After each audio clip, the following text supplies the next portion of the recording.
जय हिंद, नमस्कार। आप सभी का एक बार फिर से स्वागत है हमारे चैनल पे। तो आज जो लेकर आए हैं आप सभी को स्क्रीन पे दिख ही रहा है, उत्तर प्रदेश अधीनस्थ सेवा चयन आयोग द्वारा UPSSC द्वारा ग्राम पंचायत अधिकारी का जो पुनर्परीक्षा होने वाली है 2018 का एग्ज़ाम 2022 में होने वाला है, जो उसी के तहत जो है ये मॉडल पेपर है 2016 में भी री एग्ज़ाम हुआ था। तो पहला जो भाग दिया हुआ है वह हिंदी का है, ठीक है। आप सभी को सिलेबस के बारे में जानकारी होगी। हिंदी आएगी, ठीक है, GS आएगी, रीजनिंग आएगी। 3 पार्ट में ये विभक्त होगा पेपर। तो आज का जो पहला प्रश्न है वह है हिंदी वर्णमाला में अंतस्थ व्यंजन कौन से हैं। तो अंतस्थ व्यंजनों की संख्या आपको बता दें कि 4 है, ठीक है। अंतस्थ व्यंजनों की जो संख्या है वह है 4, ठीक है। कौन कौन सी है? या, रा, ला और वा, ठीक है। अंतस्थ व्यंजनों की जो संख्या है वह है 4, या, रा, ला, वा, ठीक है। और आगे जान लेते हैं स्पर्श व्यंजन। स्पर्श व्यंजन जिनको तालव्य व्यंजन भी कहा जाता है, चा, छ, ज, झ, इस भी स्पर्श व्यंजन हो गए। इस भी 4 हैं, ठीक है। अंतस्थ व्यंजन या, रा, ला, वा हो गए। और ऊष्म और संघर्षी व्यंजन श, श, ह, ठीक है। श, श, श, ह, ठीक है। ऊष्म स्पर्श संघर्षी व्यंजन हो गए, ठीक है। ऊष्म संघर्षी व्यंजन, ऊष्म व्यंजन कह लो या संघर्षी, क्योंकि इनमें जो है ज़्यादा ऊष्मा लगती है, ठीक है, ज़्यादा ताकत लगती है बोलने में। श, श, श, ह। छ, त्र, ज्ञ, ये संयुक्त व्यंजन है। छ, त्र, ज्ञ, श, ठीक है, ये संयुक्त व्यंजन है। अगला जो प्रश्न है वह दूसरा है, ठीक है। तो जान लेते हैं दूसरे प्रश्न के बारे में। किस छंद में 26 मात्राएं होती हैं? तो तथा 14 और 12 पर यति होती है। तो इसका जो सही जवाब हो जाएगा वह हो जाएगा गीतिका। गीतिका पूछा जाता है, गीतिका कैसा छंद है, सममात्रिक है या विषम मात्रिक, ठीक है। तो सममात्रिक छंद है। इसके प्रत्येक पंक्ति में 26 मात्राएं होती हैं तथा प्रत्येक पद पर 14 और 12 या 14 मात्राएं की यति के अनुसार होते हैं। पद्यांत में लघु गुरु होना अनिवार्य है। उदाहरण है, हे प्रभु आनंद दाता ज्ञान हमको दीजिए, शीघ्र सारे दुर्गुणों से दूर हमको कीजिए, लीजिए हमको शरण में हम सदाचारी बने, ब्रह्मचारी धर्म रक्षक वीर व्रतधारी बने। एक बार फिर से देख लेते हैं। गीतिका है, एक सममात्रिक छंद है, 14 और 12 पर यति होती है, ठीक है। 12 या 14 मात्राओं की यति के अनुसार होती हैं। पद्यांत में लघु गुरु होना चाहिए, अनिवार्य है, ठीक है। तो उदाहरण दिया है, हे प्रभु आनंद दाता ज्ञान हमको दीजिए, शीघ्र सारे दुर्गुणों से दूर हमको कीजिए, लीजिए हमको शरण में हम सदाचारी बने, ब्रह्मचारी धर्म रक्षक वीर व्रतधारी बने। अगला जो प्रश्न है तीसरा है, निम्नलिखित में से असंगत यानी कि गलत विलोम शब्द कौन सा है, ठीक है। तो ऑप्शन दिया हुआ है, घात का प्रतिघात हो जाएगा, प्रसारण का संकुचन। प्रसारण मतलब होता है फैलना, संकुचन मतलब सिकुड़ना, कम जगह लेना। शाश्वत, सदैव, ठीक है। तो शाश्वत मतलब जो हमेशा रहे, सदैव मतलब जो हमेशा रहे। खग का मृग हो जाएगा, ठीक है। और तो इसका जो असंगत है वह है शाश्वत और सदैव, समान अर्थी शब्द हैं, ठीक है, ना कि विलोम शब्द हैं, ठीक। शाश्वत शब्द का विलोम होता है नश्वर, जो रहे ना, अतः इसका सही विलोम शाश्वत नश्वर होगा, ठीक है। अगला जो चौथे से 5वें तक है, जो अपने स्थान या स्थिति से अलग ना किया जा सके, ठीक है, उसे क्या कहते हैं? उसे कहेंगे अच्युत, ठीक है, उसे कहेंगे अच्युत, मतलब उसको हटाया ना जा सके।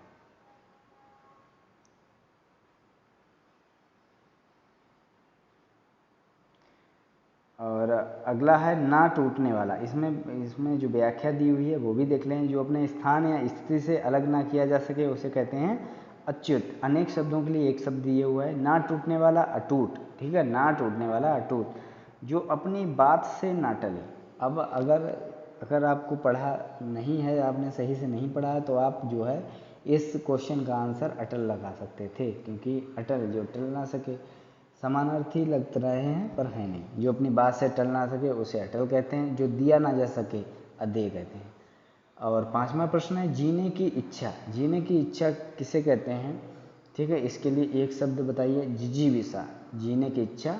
और जिज्ञासु किसे कहते हैं? जो जानने का इच्छुक हो। ठीक है, पिपासु पीने की इच्छा, जिगीसु, जिगीसु कहते हैं जो विजय का इच्छुक हो, जो जीत का इच्छुक हो। जीने की इच्छा के लिए जिजीविषा व्याख्या में दिया हुआ है। और जो जानने को उत्सुक हो जिज्ञासु कहते हैं, जो जीत यानी कि विजय का इच्छुक हो जिगीसु कहते हैं, जो प्यासा हो, जो पीने का इच्छुक हो पिपासु कहते हैं। ठीक है, अगला जो 6वां प्रश्न है वह है संख्या गमन का सही संधि विच्छेद पूछ रहा है। तो सखी प्लस आगमन, संख्या गमन, ठीक है, सखियों का आगमन के लिए वो ये संधि विच्छेद है। ठीक है, इसमें ईण स्वर संधि है। इसके नियमानुसार यदि ई, बड़ी ई, छोटू, बड़ा ऊ और ऋ के बाद भिन्न स्वर आए तो ई और ई का या, ऊ और ऊ का वा तथा ऋ का रा हो जाता है। जैसे यदि प्लस अपि यद्यपि हो जाएगा, प्रति प्लस एक प्रत्येक हो जाएगा, प्रभु प्लस ऐषणा प्रवेषणा हो जाएगा। ठीक है, अगला जो 7वां प्रश्न है वह है जब किसी सामान्य बात का विशेष बात से तथा विशेष बात का सामान्य बात से समर्थन किया जाए वहाँ कौन सा अलंकार होगा? वहाँ पे अर्थांतरन्यास होगा। ठीक है, और जब किसी सामान्य बात का विशेष बात से विशेष बात का सामान्य बात से समर्थन किया जाए तो वहाँ अर्थांतरन्यास अलंकार होता है। जैसे जी रही मोतम प्रकृति का कर शकत कुसंग, चंदन विष व्यापत नहीं लिपटे रहत भुजंग। ठीक है, जैसे रहीमदास जी कहते हैं जो उत्तम प्रकृति के मतलब उत्तम विचार के जो व्यक्ति हैं, ठीक है, उनको जो है कुसंगति का असर कुछ नहीं होता है। ठीक है, वो वह चाहे जो है चंदन, जैसे चंदन पे विष मतलब विष व्यापत नहीं, जैसे चंदन के वृक्ष पर सर्प लिपटे रहते हैं तो उस पर विष का कोई मतलब प्रभाव नहीं पड़ता, उसी प्रकार जो है लिपटे रहत भुजंग, मतलब उसी प्रकार अगर सदाचारी व्यक्ति है, अगर अच्छा आचरण का व्यक्ति है, उसका जो है बुरे व्यक्ति कुछ नहीं कर सकते हैं। ठीक है, ध्यान में रखना बहुत ही महत्वपूर्ण है। इसमें कौन सा अलंकार है? अर्थांतरन्यास अलंकार, महत्वपूर्ण प्रश्न है। अगला जो 8वां प्रश्न है वह है अशुद्ध वाक्य का चयन कीजिए। कामायनी उच्च कोटि का काव्य है, माता पिता पूजनीय हैं, आपका भविष्य उज्ज्वल हो, और इस पुस्तक का नया संस्करण प्रकाशित हो गया है। ठीक है, अशुद्ध वाक्य का चयन कीजिए, जिसे वर्तनी अगर देखा जाए तो उज्ज्वल की जो वर्तनी है वह गलत है। ठीक है, और इसमें जो सही आंसर हो जाएगा माता पिता पूजनीय, पूजनीय नहीं होता, पूजनीय होता है। ठीक है, इसमें जो दिया हुआ है ये सही है, ये वाला सही है, पूजनीय। ठीक है भाई, अगर वीडियो अच्छा लगता हो तो चैनल को सब्सक्राइब जरूर करना, सपोर्ट करते रहना, तभी हम लोग मेहनत करते रहेंगे। ठीक है, अगला जो प्रश्न है छायादार शब्द किसका उदाहरण है? छायादार शब्द जो है संकर शब्द है। ठीक है, और कौन कौन सी भाषा से मिलकर बना है वो भी जानेंगे। छायादार शब्द संकर शब्द का उदाहरण है। दो भिन्न स्रोतों से आए शब्दों के मेल से बने शब्द को संकर शब्द कहते हैं। ठीक है, जैसे रेलगाड़ी, रेल अंग्रेजी शब्द है, गाड़ी हिंदी शब्द है। ठीक है, इसको संकर शब्द कहते हैं। दो भाषाओं के जो शब्दों से मेल से बना है उसे संकर कहते हैं। ठीक है, शील अंग्रेजी और प्लस बंद, बंद जो है फारसी है। ठीक है, तो ये भी संकर शब्द है, शील बंद जो है संकर शब्द है।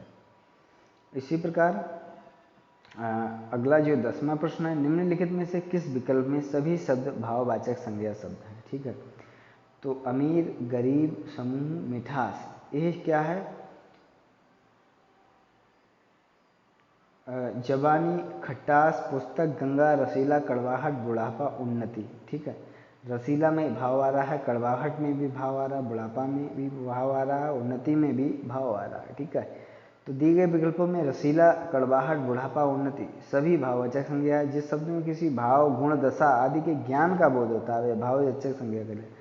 जैसे नारी का नारीत्व हो जाता है, वीर का वीरता, थकान थका का थकान हो जाएगा, समीप का समीपता आदि। ठीक है। अगला 11वां प्रश्न है, नीचे लोकोक्तियाँ दी हुई हैं, उनके अर्थ दिए गए हैं। ठीक है। इनमें गलत अर्थ वाली लोकोक्ति का चयन करना है। ठीक है। आगे नाथ न पीछे पगहा, जिसे कहते हैं आगे पीछे कोई नहीं, ये बंधनहीन हो जाएगा। ठीक है।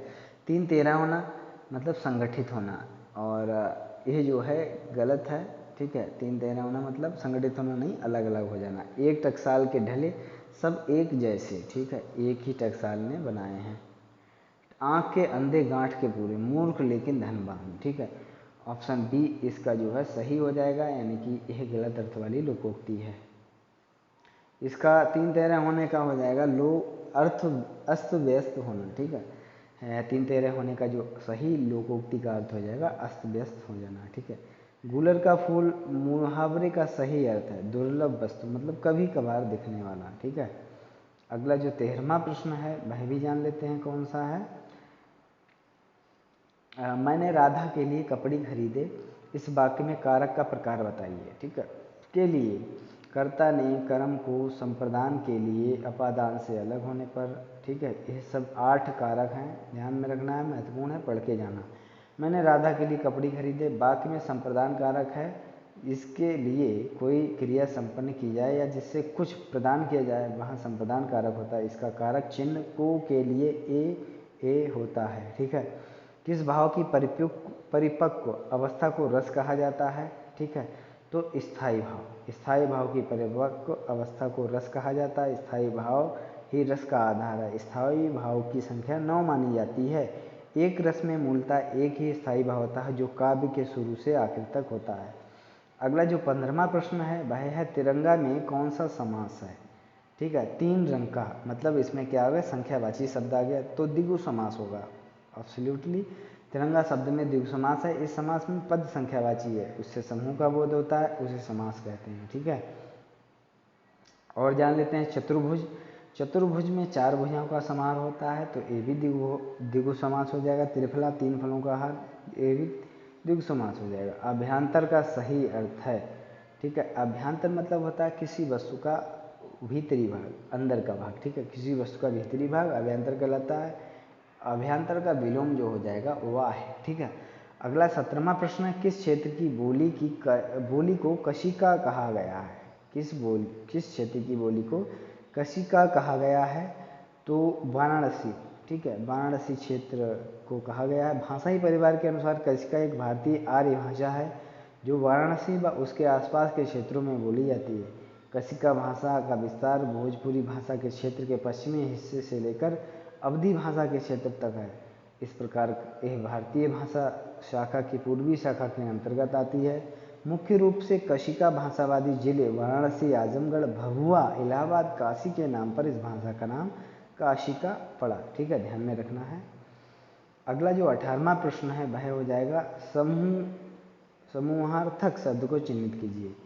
तो ऑप्शन दिए हुए हैं स्तबक, पुरुष, गमला, गुलाब। स्तबक का अर्थ होता है फूलों का गुच्छा या गुलदस्ता, जो समूहार्थक शब्द है। अन्य विकल्प सही नहीं है, यानी कि पहला ऑप्शन सही है।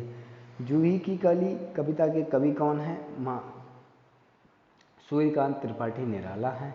ठीक है। और इनकी अन्य महत्वपूर्ण रचनाएं हैं जिनको जान लेते हैं। अनामिका, परिमल, गीतिका, कुकुरमुत्ता बहुत ही फेमस हुई है। नए पत्ते, सांध कांकली, अप्सरा, प्रभावती, चोटी की पकड़, लिली, सुकुल की बीवी आदि हैं। ठीक है। यह किसकी हैं, छायावादी, ये सभी कवि हैं। ठीक है। छायावादी हैं महादेवी वर्मा, प्रसाद, जयशंकर प्रसाद और सुमित्रानंदन पंत भी हैं। निम्नलिखित में से मिश्र वाक्य का चयन कीजिए। तो मिश्र वाक्य है, जो विद्यार्थी परिश्रमी है वह सफल अवश्य होता है, वह अवश्य सफल होगा। ठीक है। ये मिश्र वाक्य जो पहचान है वह जितना जहाँ वहाँ तो आदि जैसा इधर उधर। ठीक है। इधर उधर और जहाँ तो आदि जैसा इधर उधर आदि आपस में जुड़े थे। जैसे जो लड़का कमरे में बैठा वह मेरा भाई है, ये इसकी पहचान है। ध्यान में रखना है, महत्वपूर्ण प्रश्न है। अगला जो प्रश्न है 21वां 20 ही तक रखते हैं, ठीक है, वीडियो लंबा होने जा रहा है। अगला वीडियो जो है कल मिलेगा, आज से शुरुआत कर रहे हैं और बहुत सारे वीडियो मिलने वाले हैं। धन्यवाद, जय हिंद। वीडियो को शेयर करना जो भी भाई बंधु वीडियो की तैयारी कर रहे हैं, ठीक है भाई, धन्यवाद, जय हिंद।